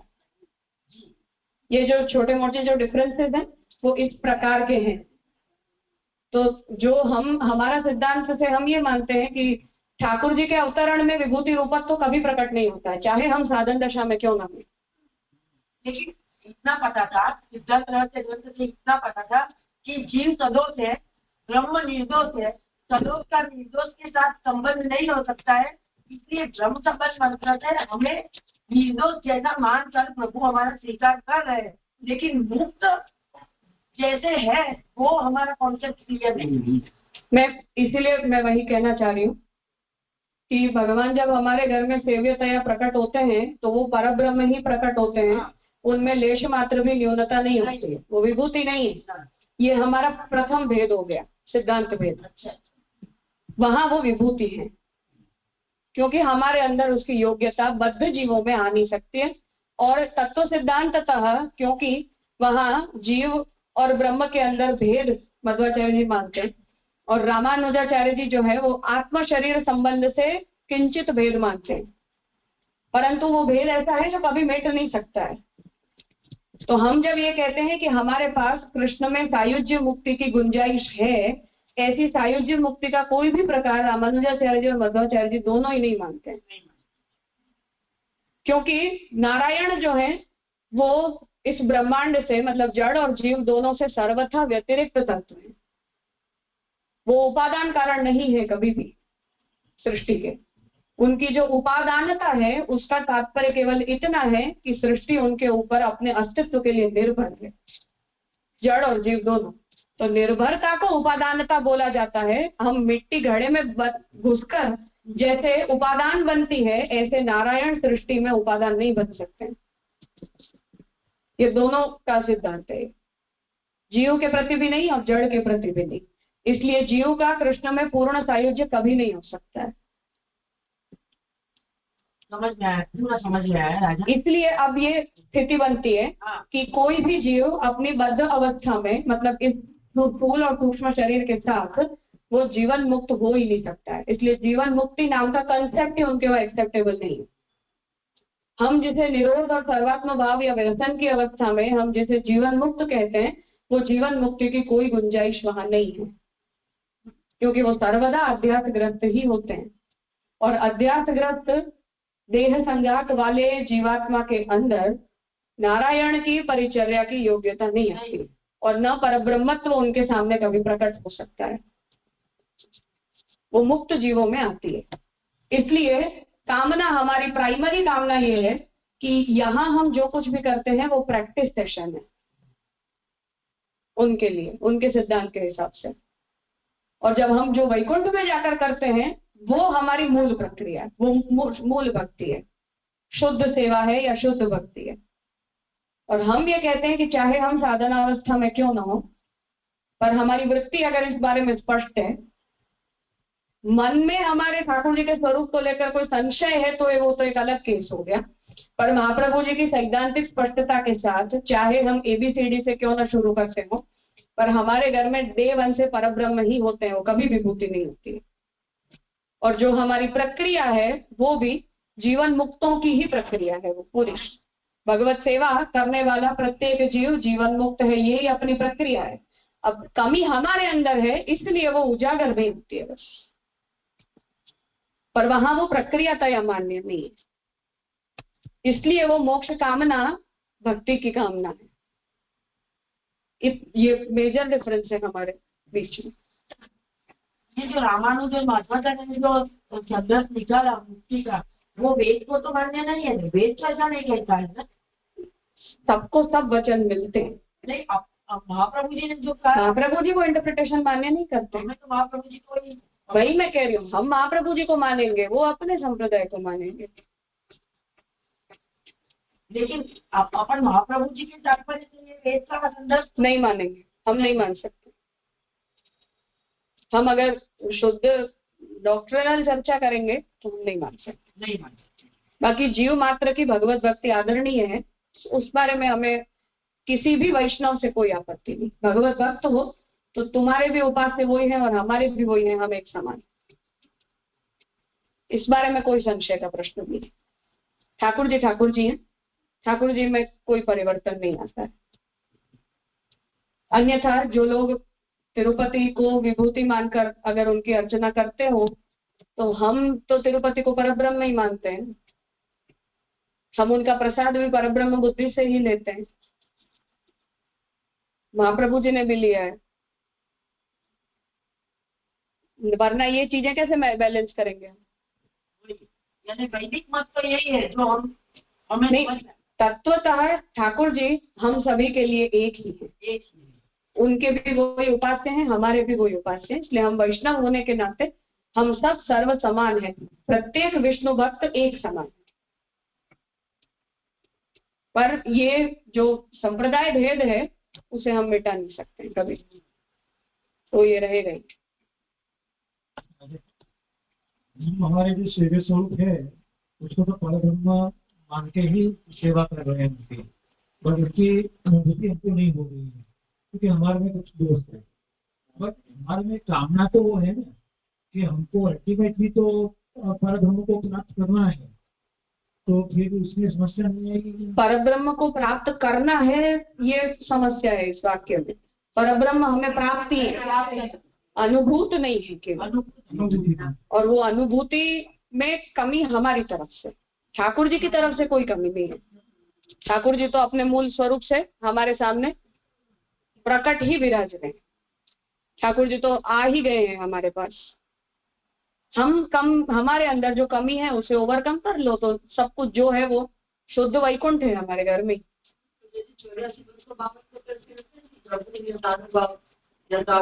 तो वही मैं कह रही हूँ, उनमें वो कमी दूर हो गई है तो ठाकुर जी का रूप उनके सामने उजागर हो जाता है। हमारे अंदर नहीं हुई है तो नहीं होता है, कमी हमारे अंदर है। ठाकुर जी में विभूति और परब्रह्मत्व का भेद नहीं हो जाता है। वो लोग हमेशा ऐसा महाप्रभु जी का की तो जानते हैं कि भाई महाप्रभु जी तो ऐसा बोलते हैं कि परब्रह्म ही सेवा कर रहे हो, तो बच्चा है वो लोग से ऐसी बात कर, तो क्या बोलते हैं हमारे लिए? मुझे वो ऐसा कहते हैं कि यो यत श्रद्धा सही बस, जो जैसी श्रद्धा रखता है उसके लिए वो ऐसा होता है। तो उन लोगों की श्रद्धा में कमी होगी नहीं, वो ये कहते हैं कि हम हमारी श्रद्धा रखते हैं तो ऐसा है हमारे लिए, आप ऐसी श्रद्धा रखते हो तो आपके लिए वो ऐसा बोलते हैं। मुझे ऐसा ही बोला है आज तक जितने लोगों ने बोला है उन लोगों।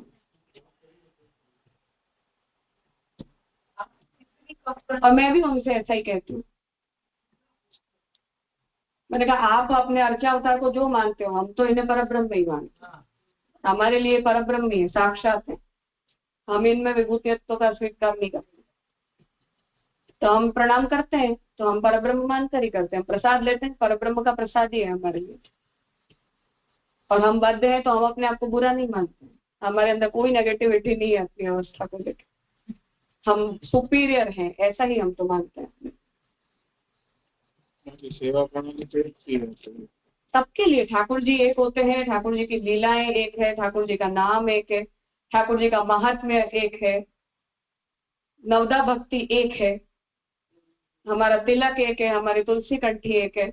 हम सब एक ही हैं, इसमें कुछ वो नहीं। मुझे आज तक ऐसा नहीं लगा कि मैं कोई अलग वातावरण में आई हूँ। चाहे मैं रामानुजों के स्थान पर चली जाऊं, मैं उनके साथ रही हूँ, उनके घर में भी रही हूँ, उनकी सेवा के भी खूब दर्शन किए, प्रसाद लिया है, बहुत परिचर्या की है। मुझे कभी ऐसा नहीं लगता है कि हम किसी और के लिए कुछ कर रहे हैं। मधुओं के साथ भी ऐसा कभी नहीं लगता है, चैतन्यों के साथ भी कभी नहीं लगता है। ठाकुर जी हैं। ठाकुर जी में कभी कोई भेद नहीं होता है। उनके प्रति भाव रखने वालों में भी कभी कोई भेद नहीं होता। तो ठीक है, ये सब नेग्लिजिबल चीजें। हम जब उस वैष्णवता को एंजॉय करते हैं, सब जगह हर प्रकार के भक्त हैं, वो चाहे माने ना माने। आलवारों को वो लोग मुक्त मानते हैं। 12 आलवारों ने प्रकट होकर जब ठाकुर जी की ऐसी भक्ति की, तिरुपति बालाजी को रोज कीर्तन गा गा के सुला रहे हो आप झूले में, तो आप क्या भाव कर रहे हो? तो नित्य सेवा ही होती है वहां रात को। सोने का भाव है। हाँ, फोड़ाने के लिए ठाकुर जी को रोज रात को पलना में फोड़ाते हैं। डेली शयन आरती होने के बाद ठाकुर जी के आगे पलना पधराया जाता है। उसके दर्शन नहीं होते हैं, अंगत सेवा ही होती है वो। नहीं, लेकिन वो स्क्रीन पे दिखाते हैं। स्क्रीन पे आता है। अब ये विकृति है फिर से। बाकी वहां उनके लिए उस सेवा का नाम ही ये है कि ये शैया मंदिर की अंतरंग सेवा होती है। तो वहां अन्य भी जितने प्रचारक भी होते हैं ठाकुर जी की सेवा में, उनमें भी जो मुख्य सेवायत के अतिरिक्त के लोग निज मंदिर को छोड़ देते हैं उस समय। ये सब स्क्रीन पे दिखाते हैं वो लोग। मैं वही कह रही हूँ, ये तो सब भावनात्मक विकृतियां हैं। अच्छा। पर हम जैसे शैया मंदिर में ठाकुर जी को कोढ़ाते समय एकांत होता है, उस प्रकार से वहां भी जो ठाकुर जी को रोज पलना झुलाते हो डेली, हम दिन में झुलाते हैं, वहां शयन के समय झुलाने का क्रम है। और आलवारों ने ठाकुर जी के लिए लोरियां गाई हैं, जैसे हम कीर्तन गाते हैं। तो कोई भाव भेद नहीं है उसमें। वहां भी अगर आपके लिए ऐश्वर्य भाव की भक्ति है तो ठाकुर जी को कोई भक्त लोरी कैसे सुना सकता है? मधुओं के वहां उडुपी कृष्ण को पलना झुलाते हैं, फिर बैंड बहुत तेज तेज ड्रम बजते हैं। वहां वो ऐश्वर्य हमारे अंदर जागृत करने के लिए वो किया जाता है कि ठाकुर जी का शयन नहीं हो सकता है, ठाकुर जी सर्वदा जागृत होते हैं। तो पलना की सेवा करने के बाद फिर ड्रम बजते हैं हमारा ऐश्वर्य जागृत करवाने के लिए। कि यशोदा जी के भाव से ठाकुर जी को वो वात्सल्य दिया जा सकता है, पर हम अपने ऐश्वर्य भाव को भुला नहीं सकते हैं, इसलिए फिर से उसे याद करो कि ये कौन है। तो कोई भाव भेद नहीं है, हम साथ रहते हैं, हमें कभी ऐसा नहीं लगता है कि हम कुछ और लोगों के साथ रह रहे हैं। तो ये सब चीजें इतनी बड़ी नहीं है, राजनीति इसे बड़ा बना देती है केवल। आपने बताया कि आप ऐसा बोलते हो कि हम मध्य अवस्था में भी सुपीरियर हैं, क्योंकि वज्र अवस्था में भी हम पर ब्रह्म की सेवा का हमें अधिकार मिला है, अवसर इसलिए है ना राज। बिल्कुल। अच्छा, ठाकुर जी तो आए कि नहीं आए हमारे यहाँ, हम जैसे भी हैं, हाँ तो हम सर्वोत्तम हैं, हम क्यों दुखी होंगे अपने।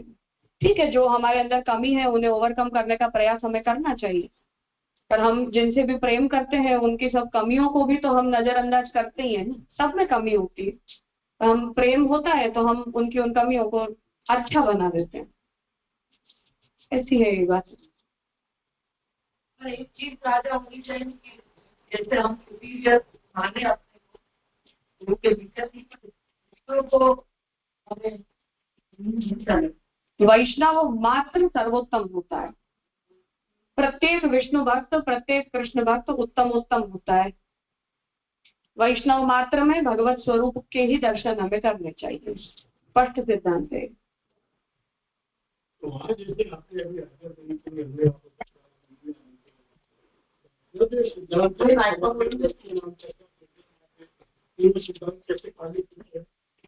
वो असमर्पित है पर प्रसाद है, वो तो हम किसी भी दूसरे वैष्णव के घर भी प्रसाद लेते हैं, वो हमारे लिए समर्पित नहीं है।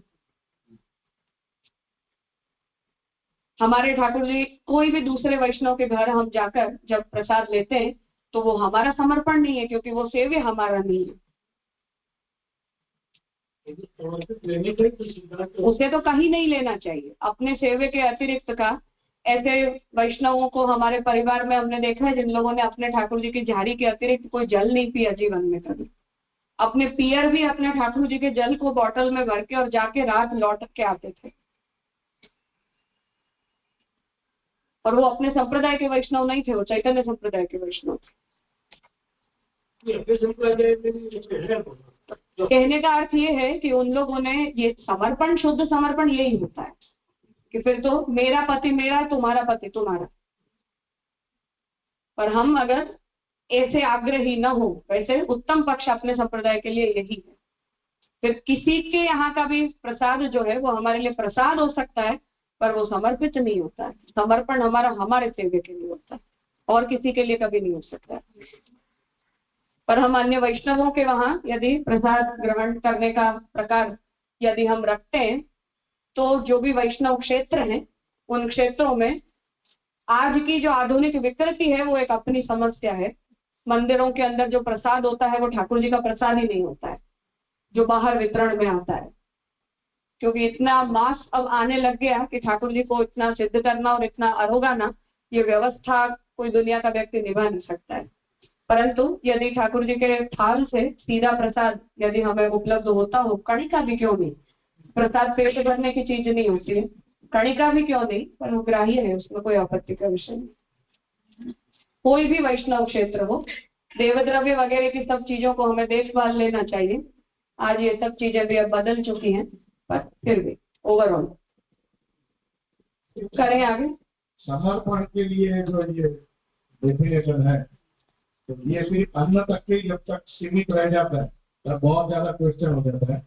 लेकिन जब सिद्धांत रहस्य का अभ्यास करने समय तो समझते हैं कि कोई कोई समर्पण और निवेदन और विनियोग और ये ऐसे अलग अलग स्टेप्स है। तो आप निवेदन कुछ कर रहे हैं, बाद में विनियोग कुछ कर रहे हैं, और वो समस्त समर्पण में जैसे मैं अभी कोई सम्मेलन में गया, वहां पर मेरा सत्कार किया गया और मेरे को साल पहनाया गया, वैसी छोटी सी चीज के ऊपर या मेरे को डॉक्टर के पास में गया, मेरे को मालूम ही नहीं था डॉक्टर मेरे को इंजेक्शन देने वाला है, और वहां पर मेरे को इंजेक्शन दे दिया, सलाइन चढ़ा दिया।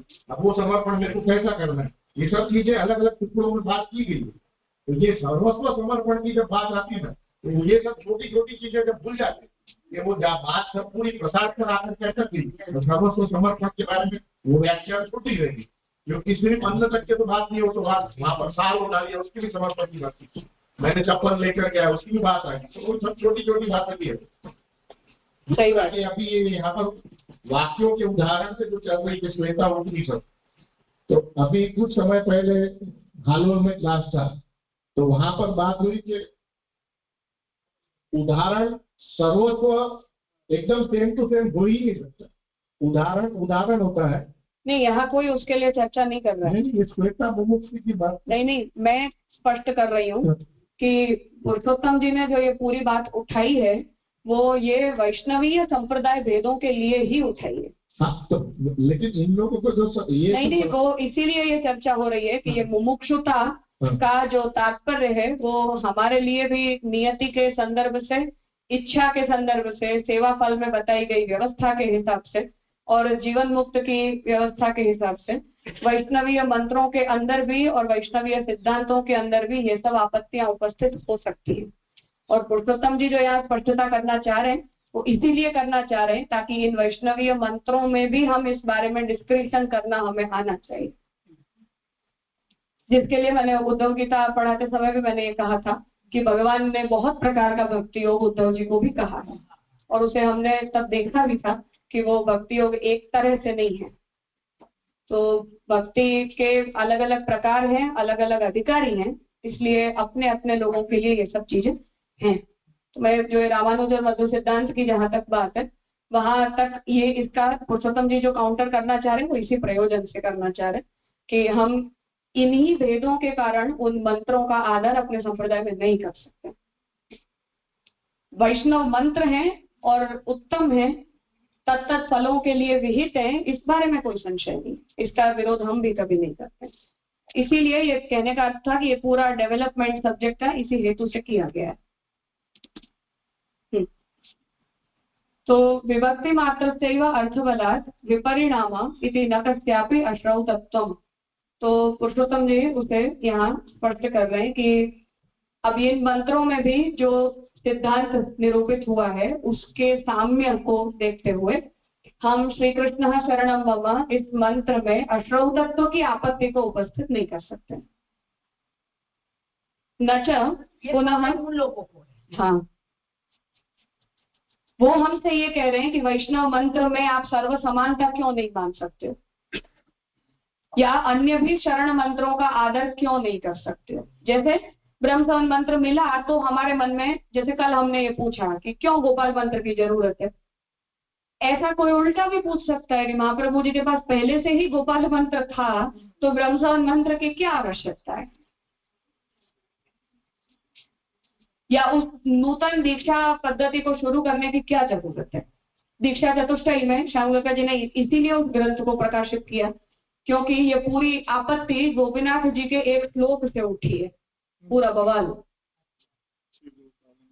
जहां गोपीनाथ जी ये आज्ञा करते हैं कि तुलसी समर्पण हमें गोपाल मंत्र से करना चाहिए। और बस उस एक मंत्र प्रयोग के नाम पर गोपीनाथ जी के ऊपर मर्यादा मार्गीय का थप्पा लगा दिया गया कि उन्होंने गोपाल मंत्र के आश्रय की बात की या गोपाल मंत्र के उपयोग की बात की, जबकि शुद्ध पुष्टि मार्गीय मंत्र आत्मनिवेदन मंत्र है। इसीलिए उस विषय को श्यामगंगा जी ने दीक्षा चतुष्टयी में एड्रेस किया है कि ये अलग अलग प्रयोजनों से हमने इन दीक्षा प्रणालियों को कंटिन्यू किया है। तो गायत्री दीक्षा, गोपाल मंत्र दीक्षा, शरण मंत्र दीक्षा और आत्मनिवेदन मंत्र दीक्षा, ये चारों ही हमारे संप्रदाय के अभिन्न अंग हैं। परंतु ये प्रश्न तब उपस्थित होते हैं जब उसी गोपाल मंत्र से चैतन्य संप्रदाय के वैष्णव भी दीक्षित होते हैं, हम भी दीक्षित होते हैं। कोई शंकराचार्य जी के पास जाकर गोपाल मंत्र वैष्णव मंत्र होने से कोई वैष्णव स्मार्त भी गोपाल मंत्र की दीक्षा ले ही सकता है। शालिग्राम उपासना के प्रयोजन से कोई भी व्यक्ति गोपाल मंत्र का सकाम अनुष्ठान भी कर ही सकता है। तो अब मंत्र एक है और अधिकारी हो गए 4, या उपयोग करने वाले व्यक्ति हो गए 4, पर मंत्र नहीं बदल रहा है किसी के लिए भी। प्रयोजन भेद से फल भेद हो जा रहा है, व्यवस्था भेद हो जा रहा है। तो तात्पर्य ये है कि ये सब बातें इसीलिए चर्चा में आ जाती है। और दीक्षा जो है वो संप्रदाय के लिए उसका हृदय है, प्रत्येक संप्रदाय के लिए। तो जब तक आप उसे ही स्पष्ट नहीं करते हो तब तक आपका पूरा संप्रदाय हवा में। तो ये पूरा ग्रंथ के पीछे इतनी सारी मेहनत जो पुरुषोत्तम जी कर रहे हैं वो इसीलिए कर रहे हैं कि कोई व्यक्ति अगर हमारे शरण मंत्र के ऊपर या आत्मनिवेदन मंत्र के ऊपर प्रश्न उठा देता है तो हम और हमारा पूरा संप्रदाय अद्धर है, उसके पास कोई आधार नहीं है जवाब देने के लिए। तो सीरियस इश्यू है कहने का अर्थ है।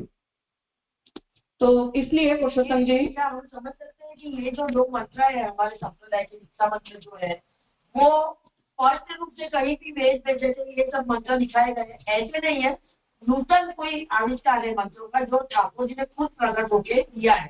तो इसीलिए भी ऐसा हो चयन हो सकता है कि ये श्राउत मंत्र प्रामाणिकता क्या सवाल ये नहीं ना। कल मैंने कहा हमें महाप्रभु जी पर श्रद्धा है तो हम इस इंसिडेंट को मानते हैं, पर कोई अश्रद्ध है तो विटनेस क्या है इस इंसिडेंट की। महाप्रभु जी का अपना ही वाक्य है इस बारे में। एक दामोदर रसानी अकेले विटनेस है इस पूरे इंसिडेंट के। अब इसी एक दीक्षा पर और इसी एक इंसिडेंट पर हमारा पूरा संप्रदाय खड़ा है, हम सारे खड़े हैं। मतलब 2 करोड़ अगर वैष्णव की संख्या टेंटेटिव हम मानते हैं तो इतने लोग इसके ऊपर निर्भर है।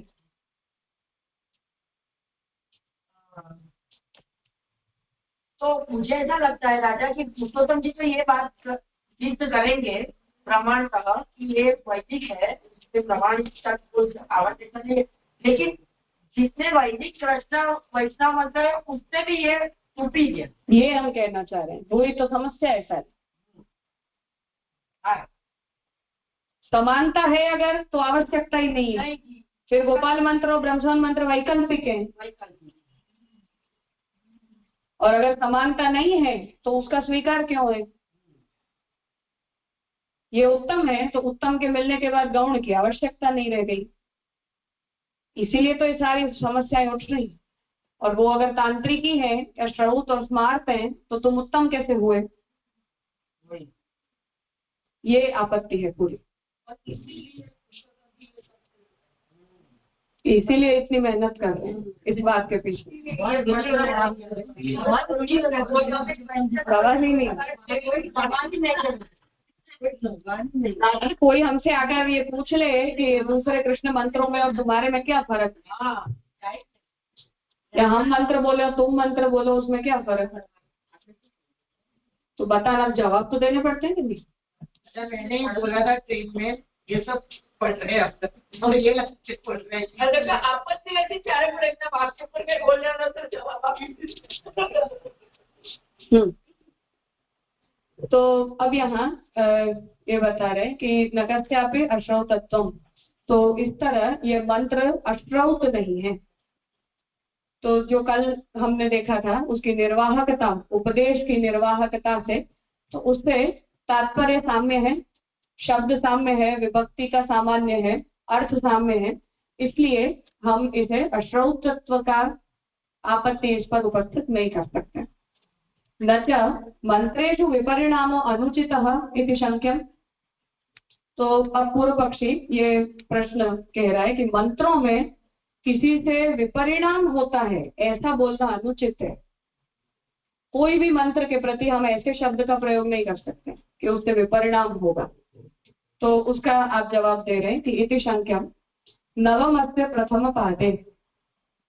तो पूर्व मीमांसा के जैमिनी सूत्रों में विकारः तत्प्रधाने स्यात् इति अधिकरणे, तो पुरुषोत्तम जी ये विपरिणाम का जो निरूपण है वो कह रहे हैं कि पूर्व मीमांसा के ऊपर जो जैमिनी ऋषि के सूत्र हैं उसमें 9वें पाद में प्रथम अधिकरण आता है कि विकारः तत्प्रधाने स्यात्, कि ये अधिकरण में अयम यजमानः आयुः आशास्ते, वहां इस अधिकरण में तैत्तरीय ब्राह्मण के इस वचन के ऊपर चर्चा की गई है, जहां ये कहा गया है कि ये यजमान जो है इसकी जो आयु है उस पर कुछ विचार वहां हो रहा है कि जो यजमान है उसकी जैसे दीक्षा के लेकर या यज्ञोपवीत होना चाहिए इसे लेकर, या उसकी आयु को लेकर, या उसकी अवस्था को लेकर कुछ कुछ आहुतियों में योग्यता और अयोग्यता के विचार होते हैं।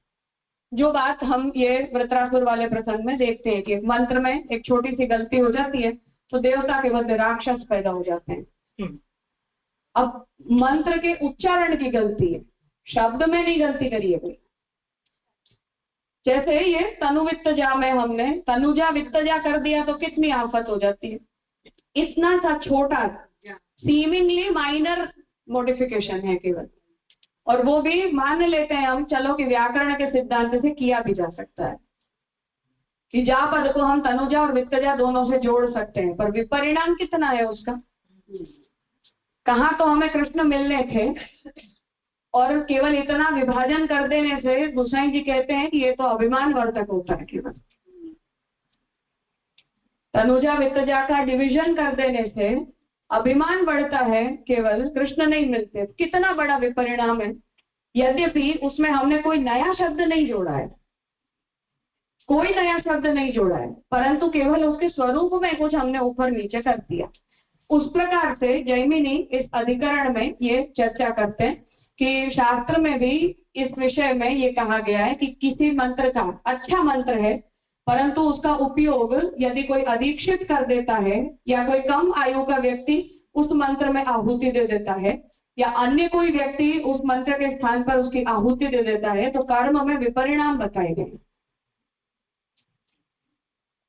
उसको यहाँ पुरुषोत्तम जी उदाहरण के रूप में हमें बताना चाह रहे हैं कि मंत्र में दोष नहीं आता है, परंतु उसके प्रयोग करने वाले के दोष के कारण मंत्र विपरीत परिणाम को उत्पन्न करते हैं। इसलिए कोई मंत्र विपरिणाम प्रकट करता है, ऐसा अगर हम कहते हैं तो ऐसा हो सकता है। मतलब कर्म मीमांसा, इसके ऊपर महाप्रभु जी का भाष्य हमें मिलता है, कुछ कुछ अंशों में मिलता है। हाँ, संपूर्ण भाष्य ब्रह्मसूत्र पर है ऐसे नहीं उपलब्ध होता, पर पत्रावलंबन की पुस्तक में श्यामकाका जी ने जितना प्राप्त है उतना हमने प्रकाशित किया है। हाँ, और उसके ऊपर जो भी स्पष्टीकरण देने हैं वो विस्तृत भूमिका से श्यामकाका जी ने दिए हुए हैं, पर अधूरा भाष्य हमें जैमिनी सूत्र पर महाप्रभु जी का मिलता है। और वेदांत श्री कृष्ण वाक्यानि में चकार से आवरण भग में पुरुषोत्तम जी ने जैमिनी सूत्र को प्रमाण रूप में स्वीकारे, परंतु व्यास का विरोध होता हो वहां जैमिनी का मत आदरणीय नहीं माना है। गुरु शिष्य फिर भी, इसीलिए गुरु के वाक्य को महाप्रभु जी कहते हैं कि व्यास सर्वज्ञ। तो इत्यादि रूपे फल प्रकाशके, तो जब अयम यजमान आयु आशास्ते, वहां जो यजमान जब किसी मंत्र प्रयोग से आहुति देता है तो उसकी आयु की अपेक्षा रखी गई है कि तुम कितने वर्ष के हो। ऐसा ब्राह्मण ग्रंथ उसकी योग्यता को पूछने के लिए करते हैं। तो इत्यादि रूपे फल प्रकाशके सूक्त वाक मंत्रे, तो यहाँ जब कोई एक आयु का व्यक्ति जब एक ही मंत्र से आहुति देता है, उसके जब फल का प्रकाशन सूक्त वाक तंत्र में किया गया है, वहां ये बात कही गई है कि सत्रिणाम एते यजमानाः आशस्ते इत्यादि रूपस्य विभक्त्यन्तरस्य अंगीकारात् तस्य च विपरिणाम एव प्रवेशात्। तो सत्रिणाम एते यजमानाः आशसते, आशस्ते के बदले आशसते, इतना ही अंतर पड़ता है, परंतु वो विभक्त्यंत प्रयोग है, विभक्ति का परिवर्तन है। इन दोनों में विभक्ति के परिवर्तन के कारण ये उसकी आयु के बारे में ये मंत्र वहां निर्धारक नहीं माना गया है। ये अधिकरण में जैमिनी ने इसका निर्णय दिया है, सिद्धांत दिया है। तो वहां पुरुषोत्तम जी कह रहे हैं कि इत्यादि रूपस्य विभक्त्यंतर से अंगीकारात्, तो जैमिनी ने वहां इतना उत्तर दिया है कि अयम यजमानः आयु आशास्ते, इसके साथ उत्तर के रूप में हम ये जैमिनीय न्याय वाला के इस वाक्य का प्रयोग नहीं कर सकते हैं। तो जैमिनी ने कहा है कि ये प्रश्न और ये उत्तर ये दोनों एक दूसरे से असंगत हैं, क्योंकि दूसरे मंत्र के अंदर विभक्ति अलग है। तो समान विभक्ति अंत का संयोग समान अर्थ में हो सकता है, परंतु विभक्ति भेद के कारण इस मंत्र का प्रयोग हम पूर्व वाक्य के उत्तर के रूप में नहीं कर सकते। तो इत्यादि रूपस्य विभक्त्यंतरस्य अंगीकारात्, तो अन्य विभक्ति के अंगीकार से तस्य च विपरिणाम एवं प्रवेशात्, तो वहां जैमिनी ने भी इस अधिकरण में ये निर्णय दिया है कि ऐसा करने पर विपरिणाम के प्रवेश की आशंका होती है। प्रतीयमाने अर्थे, इसलिए जो भी अर्थ हमें प्रतीयमान है, समझ में आ रहा है ऑन प्राइमा फेसी, उसमें तात्पर्य निर्वाहाय, तात्पर्य के निर्वाह करने के लिए पदैक देशान्यथात्व कल्पनस्यैव, पद का एक देश अर्थात पद की समान विभक्ति, दो पद एक ही देश में होने चाहिए। देश मतलब एक स्थान। तो विभक्ति या लिंग जो कुछ भी उस पद में देखा जाना चाहिए वो दोनों पदों में एक देशी होना चाहिए, एक ही स्थान पर वो दोनों पद होने चाहिए, समान विभक्त्यंत होने चाहिए। उसमें अन्यथा तो कल्पनस्यैव विपरिणामत्वात्, जब उसमें हम अन्यथा करते मतलब उसका स्थान बदल देते हैं, समान अधिकरण्य नहीं देखते हैं, तब विपरिणामत्वात्, विपरिणाम होने के कारण इति न कोपि शंकालेशः। तो जैमिनी ने भी मंत्र से विपरिणाम होने की संभावना को बताया है। इसलिए हम भी जब ये कहते हैं कि उपासना मार्गीय मंत्र का अनुष्ठान यदि भक्ति मार्गी करने लगता है तो उसे विपरिणाम होता है, इस प्रकार का सिद्धांत बताने में कोई आपत्ति नहीं। वही जो अभी संकीर्तन की बात चली उसमें भी यही विपरिणाम है, विपरिणाम, वचन ज्ञानी की बात हुई उसमें भी यही बात होगी, विपरिणाम होता है।